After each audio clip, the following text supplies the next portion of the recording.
I need to tell you that? Are they not your duties to your husband and your children? I have other duties just as sacred. That you have not. What duties could those be? Duties to myself. Before all else, you're a wife and a mother. I do not believe that any longer. I believe that before all else, I am a reasonable human being, just as you are, or at all events that I must try to become. I know very well that most people would think you right, and that views of that kind are to be found in books, but I can no longer content myself with what most people think, or with what is found in books. I must think over things for myself and get to understand them. Can you not understand your place in your own home? Have you no reliable guide in such matters as that? Have you no religion? I'm afraid, Torvald, I do not exactly know what religion is. What are you saying? I only know what the clergyman said when I went to be confirmed. He told us that religion was this, and that, and the other. When I'm away from all of this, and am alone, I will look into that matter too. I will see if what the clergyman said is true, or at all events if it is true for me. This is unheard of in a girl your age. But if religion cannot lead you aright, let me try and awaken your conscience. I suppose you have some moral sense?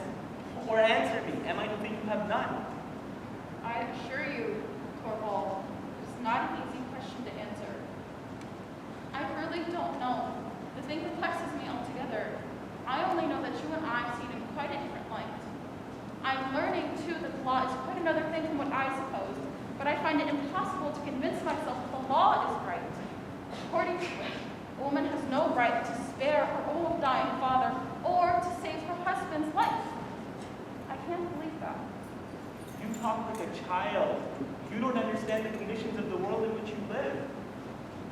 No, I don't. But now I am going to try. I'm going to see who is right, the world or I. You are ill, Nora. You are delirious. I almost think you're out of your mind. I have never felt my mind as clear and certain as tonight. And is it with a clear and certain mind that you forsake your husband and your children? Yes, it is. Then there's only one possible explanation. What is that? That you do not love me anymore. No, that is just it. Nora! And you can say that? It brings me great pain, Torvald, for you've always been so kind to me. I cannot help it. I do not love you anymore. Is that a clear and certain conviction too? Yes, absolutely clear and certain. That is the reason I will not stay here any longer. And can you tell me what I have done to forfeit your love? Yes, indeed I can. It was tonight, when the wonderful thing did not happen. Then I saw you were not the man I thought you were. I don't understand you. Explain yourself better. I have waited so patiently for 8 years, for goodness knows, wonderful things do not happen every day.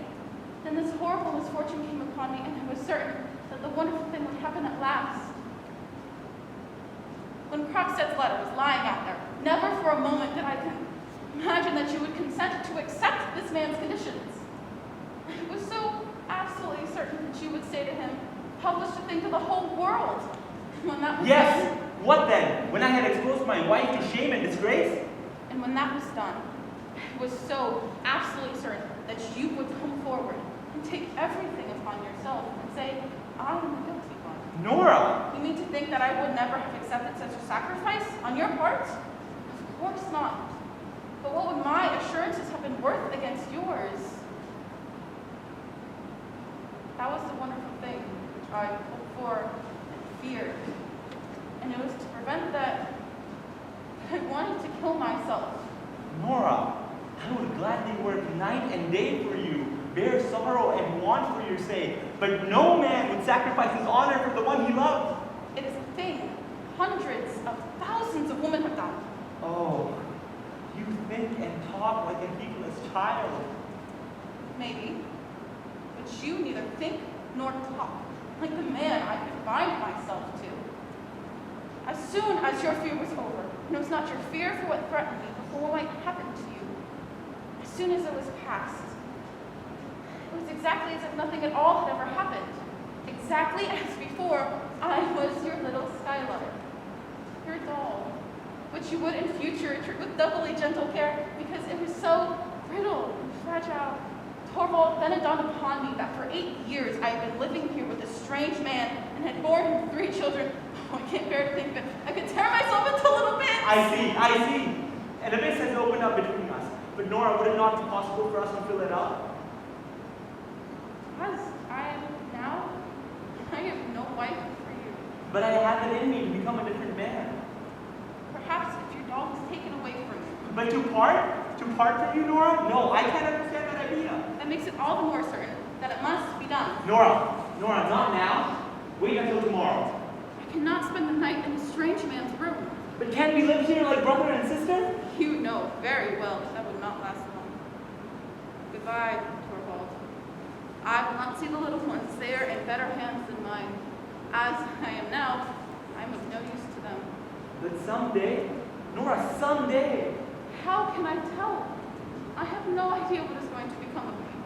You are my wife. Whatever becomes of you. Listen, Torvald. I have heard that when a wife deserts her husband's house, as I am doing now, he is legally freed of all obligations towards her. In any case, I set you free from all your obligations. You are not to feel yourself bound in any way any more than I shall. There must be perfect freedom on both sides. Here's your ring back. Be mine. That too? That too. Here it is. That's right. Now it's all over. I've left the keys here. The maids know about everything in this house better than I do. Tomorrow, after I've left her, Christine will come here and pack the things I brought with me from home. I will have them sent after me. All over?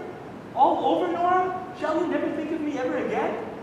I know I shall often think of you, the children, in this house. May I write to you, Nora? No, never. You must not do that. But let me send you. Nothing. Nothing. Let me help you if you were in want. No. I can receive nothing from a stranger. Nora, can I never be anything more than a stranger to you? Torvald, the most wonderful thing of all would have to happen. Tell me, what would that be? You and I would be so changed that, Torvald, I no longer believe in wonderful things happening. Tell me. I will believe in it. So change that.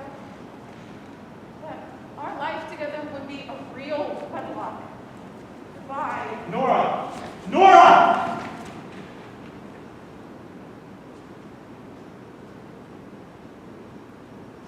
Empty. She is gone.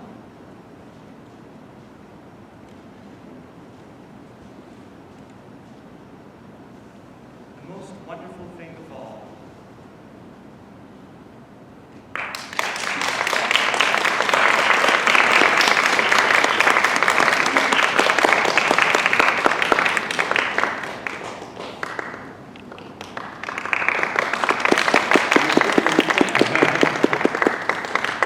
Hi, I'm Miriam. I'm going to be doing Celia's monologue from elsewhere.